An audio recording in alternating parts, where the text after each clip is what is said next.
Bem-vindos! Olha, hoje a gente vai mergulhar num material super interessante. É a transcrição de um sermão, sabe? Sobre aquela parábola do joio e do trigo. Uma das mais conhecidas de Jesus, lá em Mateus 13. Mas que, nossa, tem muita coisa ali. E a ideia aqui é justamente essa, ir um pouco além do óbvio da história, tentar entender melhor o que Jesus queria dizer sobre, sabe, o bem e o mal convivendo assim lado a lado, e como é difícil para a gente diferenciar um do outro, né? E claro, o que isso aponta para o juízo final. O sermão também dá uma pincelada no contexto da reforma, dos anabatistas, como pano de fundo para essa busca por pureza, pela verdade, temas que ecoam muito na parábola. O que me intriga logo de cara é isso. Como que o joio é tão parecido com o trigo, mas tão diferente na essência? E essa ordem, não arranquem agora. Por quê? Bom, vamos investigar isso juntos? Para começar, vamos só relembrar a história rapidinho, né? Cá o joio na hora. Isso, e aí vem a surpresa, né? Exato. O dono diz: não, melhor não, senão vocês podem acabar arrancando o trigo bom junto. A ordem é esperar. Esperar a colheita. Só lá no final é que o joio vai ser separado, amarrado para queimar, e o trigo vai para o celeiro. E um ponto interessante que a análise que a gente tem aqui destaca é que essa parábola específica do joio só aparece em Mateus. Isso já dá um peso, né?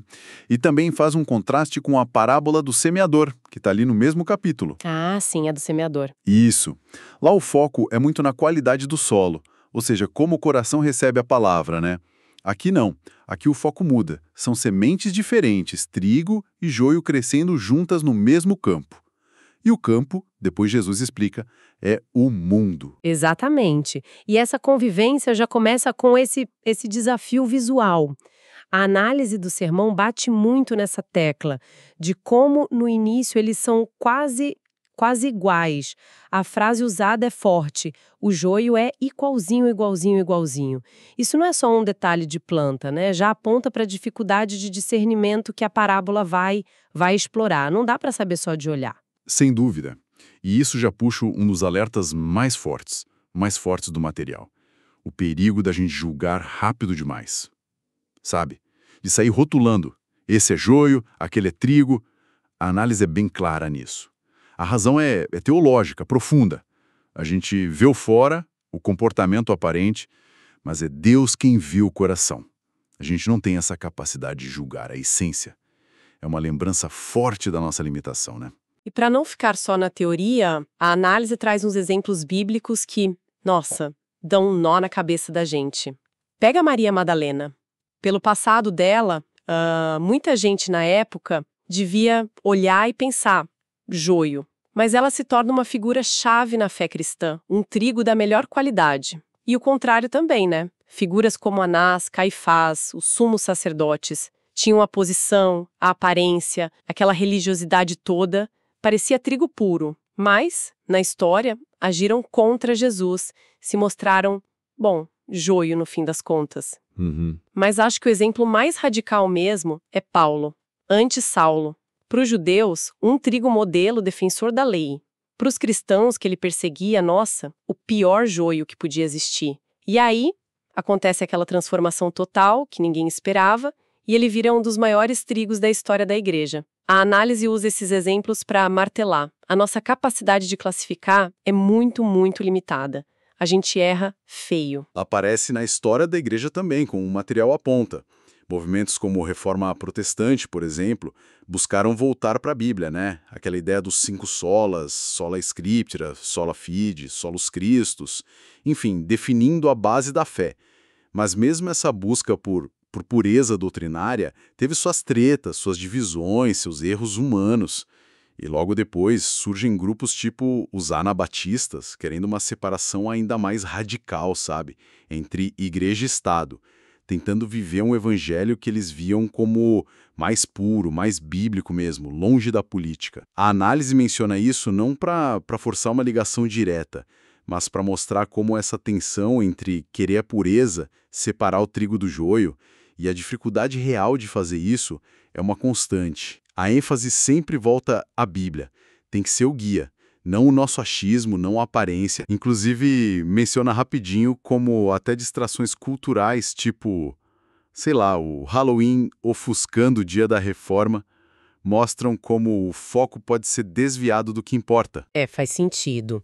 E tudo isso meio que prepara o terreno para a parte central, que é a explicação do próprio Jesus, né?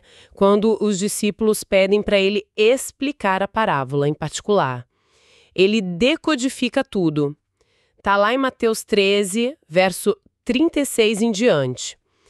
Quem semeou a boa semente? É o Filho do Homem, Jesus. O campo é o mundo. A boa semente são os filhos do reino. O inimigo que semeou o joio é o diabo. E o joio em si representa os filhos do maligno.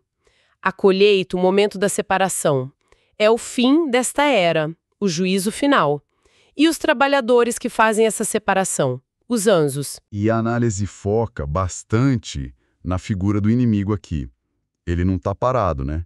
O diabo age, ele semeia o joio, estrategicamente, enquanto todos dormiam, diz a parábola.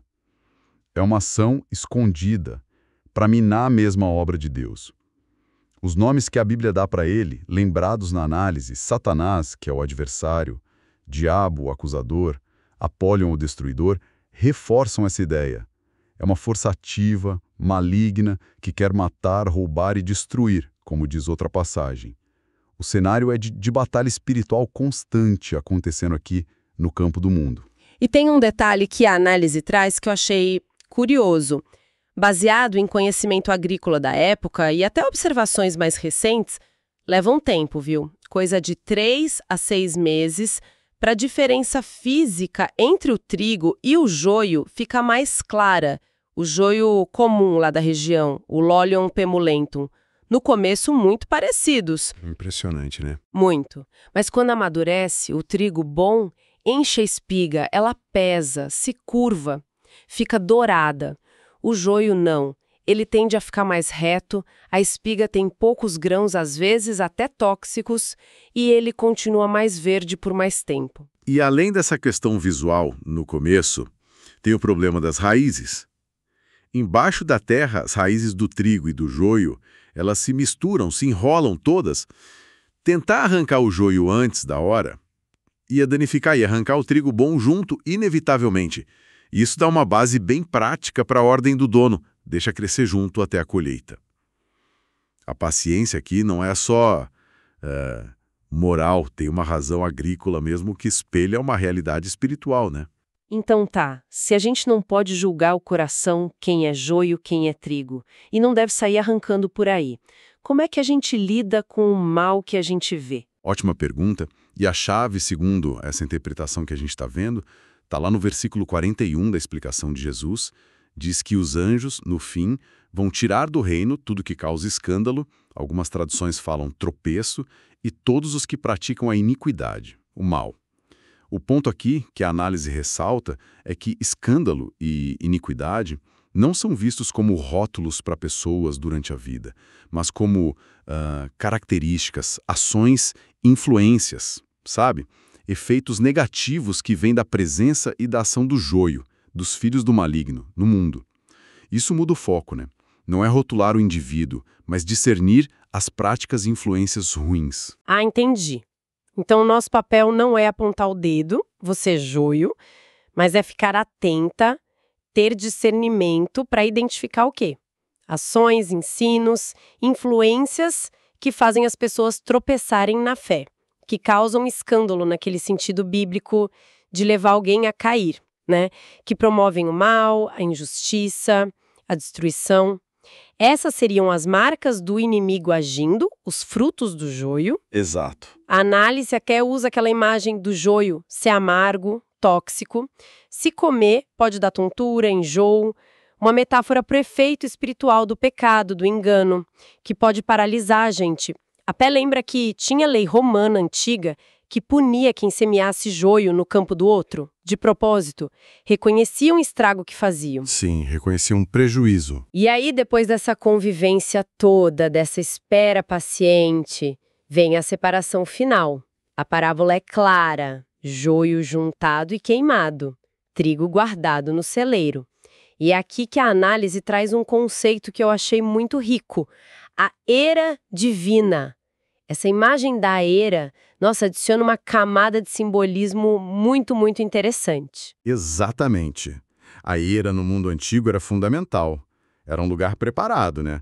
Geralmente alto, plano, com vento, para poder processar o cereal colhido. Tinha debulha primeiro, bater as espigas para soltar os grãos, depois joirar. Jogar tudo para o alto com paz. O vento levava embora a palha, que era leve, inútil, e os grãos, pesados, valiosos, caíam de volta na eira para serem recolhidos. A análise interpreta essa eira divina em algumas camadas assim. Primeiro, lugar de bênção. Pô, chegar na eira significa que teve colheita, teve fruto, né? Prosperidade. Segundo, claro, é lugar de julgamento e purificação. É ali que o que vale é separado do que não vale, definitivamente. E terceiro, isso é interessante para quem se vê como trigo, a eira pode ser vista como lugar de refinamento. As ventanias da vida, sabe? As provações, como vento na eira, elas ajudam a limpar as impurezas, a palha que a gente ainda carrega, nos torna mais puros, mais focados no essencial. Nossa, essa imagem da eira é poderosa mesmo. E a análise fecha essa parte com uma analogia simples, mas profunda, que teria vindo de um pai agricultor ensinando o filho. A espiga cheia de trigo, ela se curva, humilde, né? Pelo peso do fruto. Já a espiga vazia ou a do joio com pouco grão fica lá, reta, altiva. Isso volta naquela ideia, humildade versus orgulho vazio. Mas claro, sempre reforçando, o juiz final da essência é Deus. Ok. Então tá. Juntando tudo isso, o que a gente leva dessa análise mais a fundo da parábola? Fica muito claro que julgar o coração do outro não é tarefa nossa. É arriscado demais. A gente vê que o bem e o mal estão aí, misturados no mundo. E muitas vezes é difícil para a gente saber quem é quem.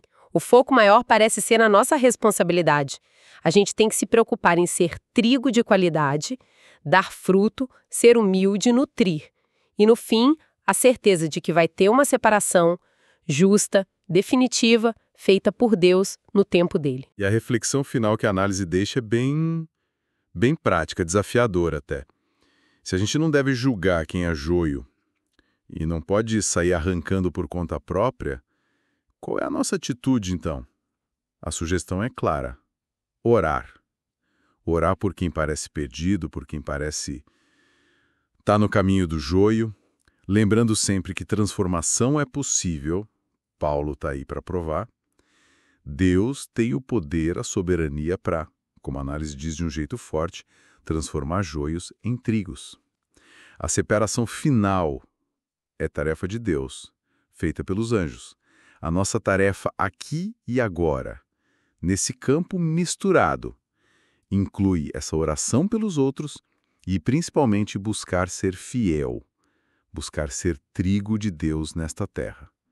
Uma ideia forte para a gente continuar pensando depois daqui.